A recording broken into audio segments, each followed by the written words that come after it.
Assalamualaikum warahmatullahi wabarakatuh. Selamat malam teman-teman semuanya.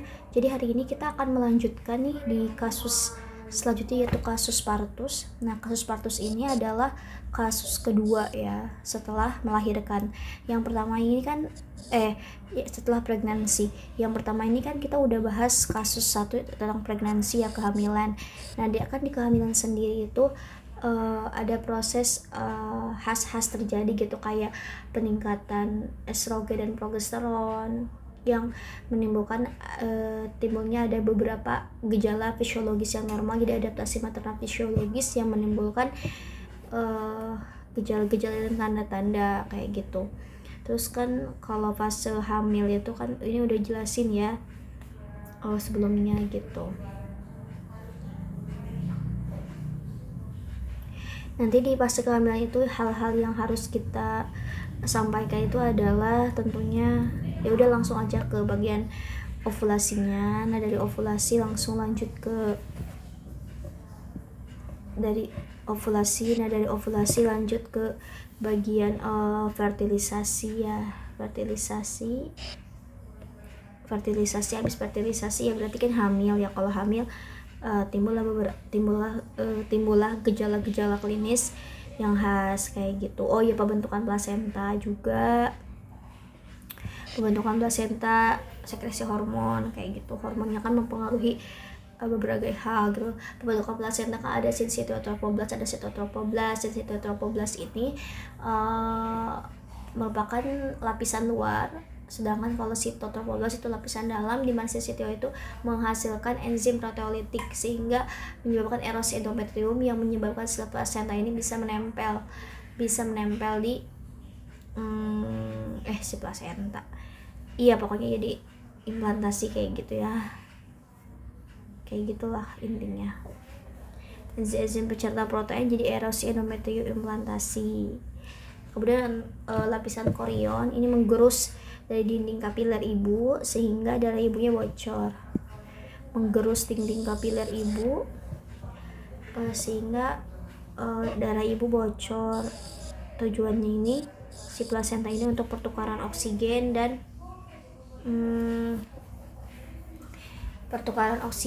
nutrisi dan karbon dioksida melalui arteri umbilicus dan vena umbilicalis lewat umbilical cord gitu. Plasenta juga ini filus plasenta untuk melekatkan plasenta ke endometrium kayak gitu. Terus ada massa sel dalam trophoblast. Ini massa sel ini janin, rongga amnion adalah lapisan luar yang membungkus kantong amnion mengelilingi MD dan bantalan bayi. Terus HCG ini kan normal, biasanya tuh memang positif pada kehamilan pertama yang sekitar 10 minggu. Nah, ini fungsinya tuh mempertahankan progesterone. Jadi kan estrogen progesteron itu awalnya dikeluarin oleh progesterone. Nah, setelah si progesterone-nya luruh atau mengalami regresi parsial, maka akan digantikan oleh plasenta. Oke. Kurang lebih seperti itu untuk pregnancy. Tidak mengalami haid karena tidak tinggi di fase folikular. Kalau mengalami haid itu nggak ada progesteron, FS-nya naik kayak gitu. Oke. Di dalam kasus partus ini diceritakan bahwa gadis Tia ya, sesuai kasusnya sih distosia, usia 32 tahun, kehamilannya 37 minggu. Nah, 37 minggu ini kok nggak ada ya? Nah, 37 minggu ini merupakan 32 tahun ini adalah usia yang produktif. Usia produktif ya, maksudnya nggak terlalu berisiko. Terus kehamilannya 37 minggu, di mana 37 minggu ini adalah trimester 3, karena kan ada 3 trimester, trimester 1 0 sampai 12, trimester 2 13 sampai 27, trimester 3 28 sampai 40. Kemudian J3 P1 A0, artinya ini kehamilan yang ketiga, pernah melahirkan 1 kali dan pernah keguguran 1 kali. Terus keluhannya itu mengalami kontraksi teratur selama 8 jam. Kemudian nah ini adalah kontraksi, berarti bisa aja memang his yang sebenarnya atau bisa Braxton Hicks ya, Braxton Hicks. Terus mengetahui bayinya masih bergerak dan tidak ada air, berarti masih ada pergerakan, ini tanda pasti dari kehamilan dan tidak ada yang keluar, berarti memang belum ini ya, belum masih utuh gitu ya amnionnya. Terus ternyata memiliki riwayat obstetrik sebelumnya, gitu, dilakukan pemeriksaan obstetrik dimana dari hasil asking itu ternyata uterus arcuata. Nah sebelum kehamilan pertama, jadi HSG itu adalah hysterosalpingogram, dimana HSG sendiri adalah pemeriksaan radiologi untuk memeriksa bagian dalam uterus dan tuba fallopi. Jadi memasukkan kontras, dimana kontras itu masuk ke dalam uterus lewat cervix, terus melapisi kaku uteri, nanti akan kelihatan bentuk uterusnya seperti apa gitu ya.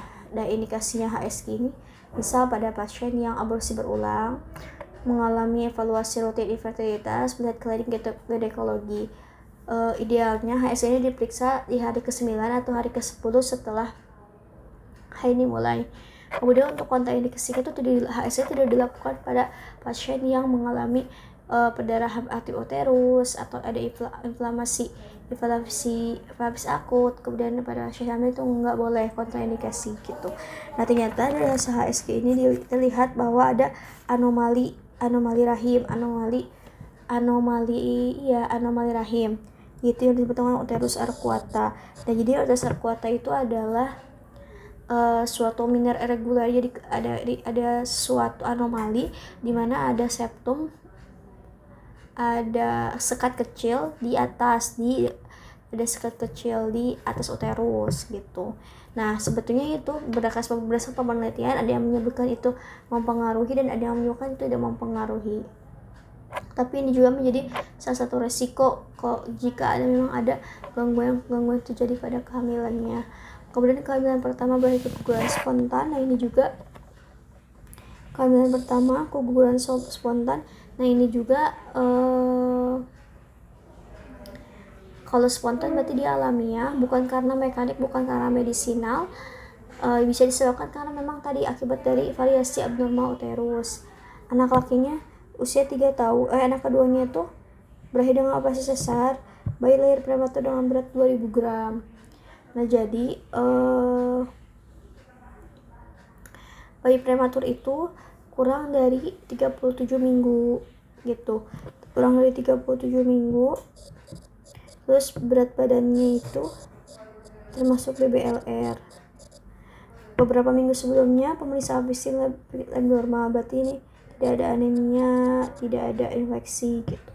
Nah hipotesisnya Braxton Hicks itu adalah kontraksi palsu, His persina itu memang kontraksi yang sebenarnya.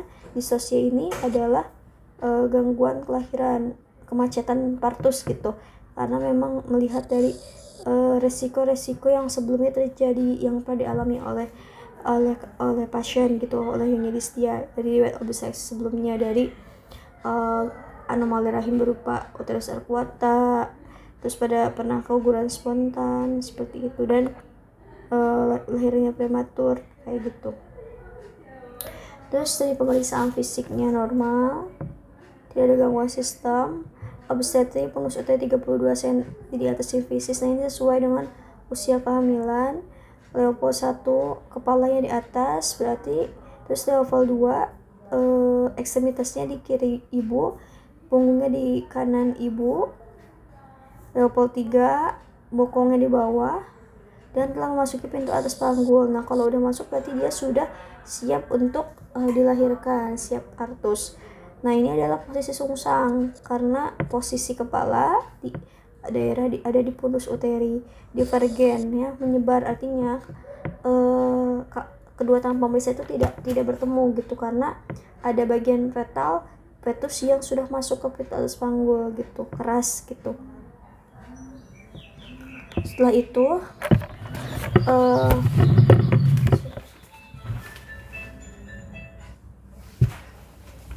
divergen. Berat badan janinnya 2700, ini normalnya itu adalah 2000 sampai 4 kilo, itu normalnya.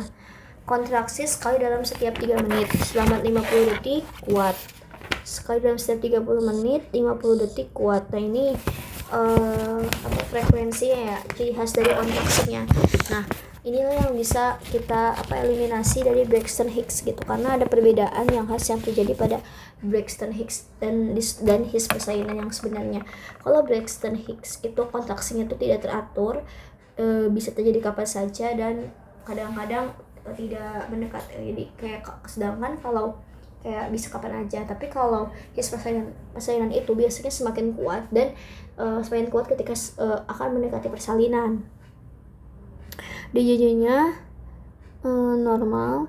Kemudian dari pemeriksaan penunjang sebelumnya, jadi ibunya tuh pernah di USG 3 minggu lalu, jadinya tunggal, laki-laki, presentasi sungsang. Jadi ini yang jadi ini ya patologisnya. Punggung sebelah kanan, pengukuran biometrik 34-30 minggu, detak jantung normal, perkiraan berat janin 2 segini, tidak ada anomali kongenital utama yang terdeteksi, artinya tidak ada faktor resiko prematur gitu. Plasenta terletak di korpus anterior uteri, tidak menempati ostium uteri uterna. Nah ini adalah untuk mengeliminasi terjadinya plasenta previa. Indeks cairan ketubannya 12 cm. Jadi indeks cairan ketuban. Nah kalau kurang dari 5 itu kan sedikit ya cairan ketubannya, berarti oligohydramnion. Kalau lebih dari 25 itu polyhydramnion. Kartiotografi strateginya jadi dalam kondisi baik. Oh ya, ini ada pemeriksaan vagina juga. Di sana vulva vaginanya normal, porsionya tidak ada kelainan posisi aksial, lunak. Nah ini lunak ya, berarti udah melunak. Lunak ini terjadi karena relaksin dari yang dihasilkan dari plasenta, relaksin perdivisan. Nah 75%. Nah ini sudah perpisahan, artinya karena adanya pergerakan dari janin yang mendorong cervix porsio. Terus sudah jadi dilatasi cervix, artinya kalau sudah dilatasi seperti ini sudah memasuki fase aktif. Jadi kala 2 ini sudah siap untuk dimulai. Kala 2 sudah siap dimulai, kala 1 udah hampir selesai, masuk ke kala 2. Membran anilnya utuh. Nah kalau utuh gini berarti harus dilakukan amniotomi. Bagian presentasinya sungsang, sakrum di kanan, station 2, artinya di bawah dari spina sciatica 2 cm, kaki tidak teraba. Kaki tidak teraba ya kakinya di atas ya. Kaki tidak teraba kan dia sungsang, kaki di bawah, tapi ternyata kakinya nggak teraba. Jadi dia tuh presentasi Franks ya. Termasuk dalam tipe Frank. Kan sungsang ini ada tipe complete, incomplete, ada Frank. Kalau complete ini kakinya nyilang di bawah, yang kedua. Kalau yang incomplete itu yang satu di bawah di bawah kakinya satu, tapi yang satunya ke atas ekstensi. Nah kalau ini nggak keraba dua-duanya, artinya kakinya tuh dia tuh kakinya di bawah tapi ekstensi ke atas gitu. Nah udah, berarti ini udah jelas gitu, dia tuh udah mau lahiran. Berarti tata laksananya itu akan dilakukan persalinan. Oh iya, diagnosisnya itu adalah G3P1A0, gravid 37 minggu, parturian aterem kala 2, letak sunggang dan presentasi bokong gitu. Parturian aterem kala 2. Jadi parturian itu adalah seseorang yang sedang dalam persalinan. Aterem itu matur. Kalau preaterem kan tidak matur. Kala 2 itu jadi udah siap masuk ke kala 2. Sekarang kala 1 udah selesai nih, karena dilatasi cervixnya udah 9-10 cm. Kita akan masuk ke patofisnya. Jadi Ibu Distia 32 tahun, G3P0, kehamilan 73 minggu. Dimana sebelum terjadi kehamilan itu kan dia kan pastinya secara fisiologi itu ada fertilisasi atau penyatuan antara sel spermatozoa dan ovum dari fertilin bersatu berfungsi dengan zat-3 di zona pellucida, sehingga terjadilah fusi antara timbullah sehingga jadi pembuahan, jadi zigot, membelah jadi morula, membelah jadi blastokista. Nah blastokista ini dia akan menggelinding dari tuba Fallopi, menggelinding masuk nempel di endometrium.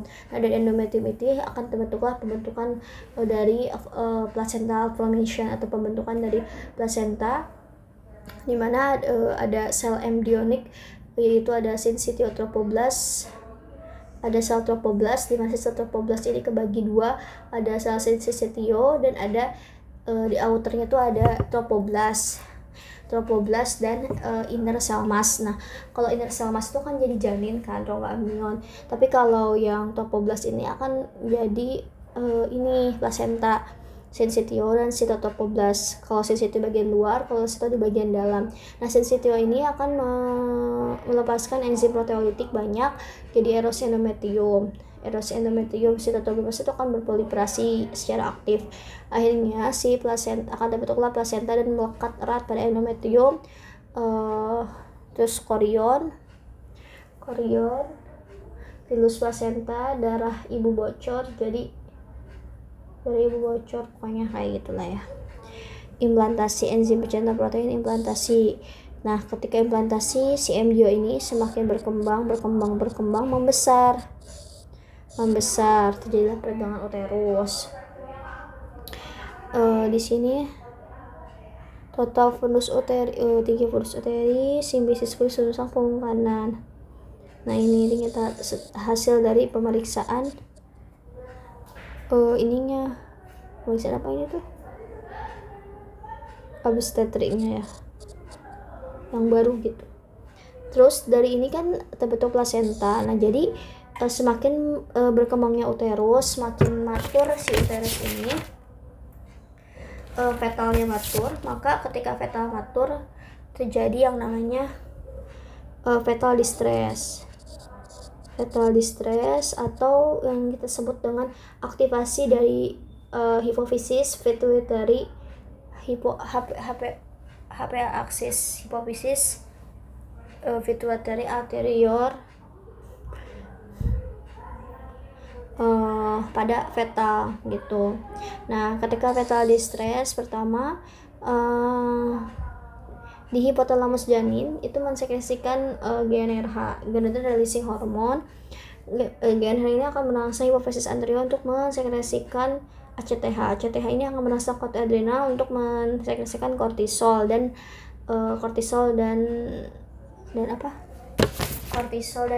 androgen. Kortisol dan si dehidroepiandrosteron. Jadi androgen. Ini salah ya, ini harusnya androgen. Nah, terus peningkatan kortisol ini akan menyebabkan produksi surfaktan ini akan meningkat. Surfaktan parunya meningkat. Jadi ketika kortisol meningkat, maka surfaktan paru meningkat. Jadi surfaktan paru itu adalah cairan gitu ya untuk maturasi paru yang dihasilkan oleh alveolus paru, sel tipe 2 kalau nggak salah. Nah, dia membuat maturasi paru, kemudian ternyata si surfaktan paru ini keluar ke surfaktan cairan anion yang ada di sana. Ketika surfaktan cairan anion keluar, kortisolnya keluar gitu ya, maksudnya lewat plasenta, ngelewatin akhirnya sampai ke darah ibu, maka akan menimbulkan rangsangan gitu ya, rangsangan oksitosin, terus makrofag. Jadi ada semacam protein NF-kappa beta di uterus yang terangsang. Jadi dia tuh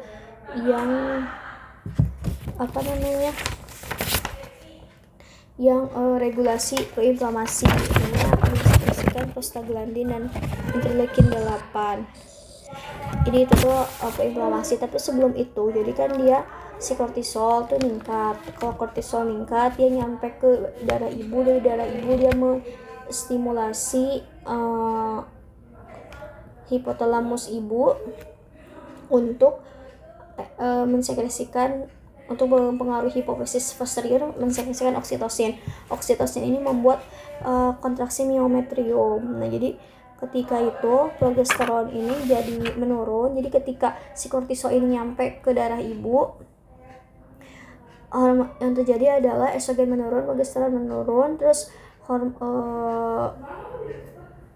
sekresi proinflamasi meningkat kayak gitu.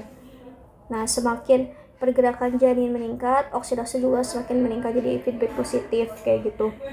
Respon uterus, nah ini memicu kontraksi uterus.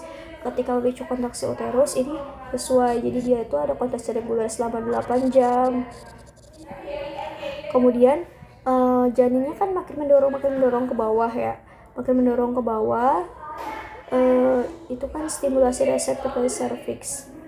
Kemudian sinyal saraf, stimulasi reseptor pergerakan sinyal saraf ke medulla spinalis, ke hipotalamus, terus oksitosin, dari oksitosin feedback positif, jadi semakin membuka serviks. Jadi serviks itu jadi membuka, dilatasi, melunak, dimana melunak ini juga disebabkan karena laksin dari plasenta.